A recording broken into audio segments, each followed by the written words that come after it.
କାଳପୁରୁଷର ଷଷ୍ଠ ରାଶି ହେଉଛି କନ୍ୟା ରାଶି। ସେହି କନ୍ୟା ରାଶିର ବ୍ୟକ୍ତିମାନଙ୍କ ପାଇଁ 13 ଜୁଲାଇରୁ ନେଇକି 27 ନଭେମ୍ବର ଯାଏଁ ଦୀର୍ଘ 128 ଦିନ କାଳ ଶନି ବକ୍ରି ହୋଇ ସପ୍ତମ ଭାବରେ ଗୋଚର କରିବେ, ଯାହାଫଳରେ କି କନ୍ୟା ରାଶିର ବ୍ୟକ୍ତି ଯେତେ ସବୁ ଅଛନ୍ତି ତାଙ୍କୁ କିଭଳି ଫଳ ମିଳିବ ସେହି ବିଷୟରେ ଆଜି ଆମେ ଏହି ଭିଡ଼ିଓରେ ଆଲୋଚନା କରିବା। ନମସ୍କାର, ମୁଁ ଶୁଭାଶିଷ ପୁଣି ସ୍ୱାଗତ କରୁଛି ମୋ ୟୁଟ୍ୟୁବ୍ ଚ୍ୟାନେଲକୁ।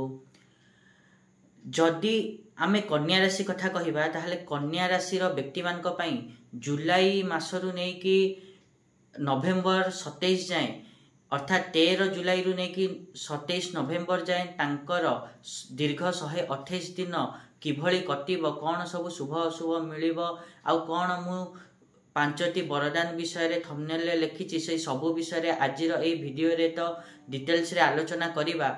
ता पूर्व सबना भली गोटे रिक्वेस्ट करिया चाहिए कि जो मैंने भी एजाए चैनल को सब्सक्राइब करना सब्सक्राइब करूँ आ पाखथिया बेल आइकन को मध्य प्रेस करूँ, जहाँद्वारा कि मु आगु को जहाँ भी किसी वीडियो देवी ता नोटिफिकेशन आपण मानक ठीक समय मिल जिवो। ता सहित एबे गोटे नुआ जिनस लॉन्च करिछि यूट्यूब हाइप बोली, ताकू मध्य आपण माने क्लिक करि परिबे आ हाइप देई परिबे। जदि आमे कन्या राशि कथा कहिबा ताहले कन्या राशि जेते सब व्यक्ति अछंती तांको पई शनि सप्तम भाव में बक्री होई गोचर करिवे, जहा फल रे आपण माने एही समय रे निजर मालिक बा सहकर्मी सहित झगड़ा विवाद करंतु नाही, ताहा आपण मानक पई शुभंकर हबनी। ता सहित अन्य कहार झगड़ा रे मध्य निजे पसंतुनी, आपणक पई ठीक रहिबनी। ता सहित ए जो 128 दिन काल रही से समय रे निजर स्वास्थ्य प्रति मध्य ध्यान दियंतु, निज खाइबा पीवा प्रति मध्य विशेष ध्यान दियंतु। एवं जदि आमे वरदान कथा कहिबा 5टी वरदान जो मु थंबनेल रे लिखिथिली सेही अनुसार जो शनि आपण मानकर बक्री होई चलन करिवे सप्तम भाव रे, ताहा द्वारा आपण मानक दैनिक रोजगार रे वृद्धि घटिबो, पितांक स्वास्थ्य भल रहिबो, आपण माने विदेश जीवार सुजोग मध्य पाई पारंती। ता सहित यह मध्य देखिबे कि आपण माने देखिबे कि आपण मानकर जो दाम्पत्य जीवन अछि ताहा ठीक रहिबो, भाग्यर सहयोग आपण मानक प्राप्त हबो।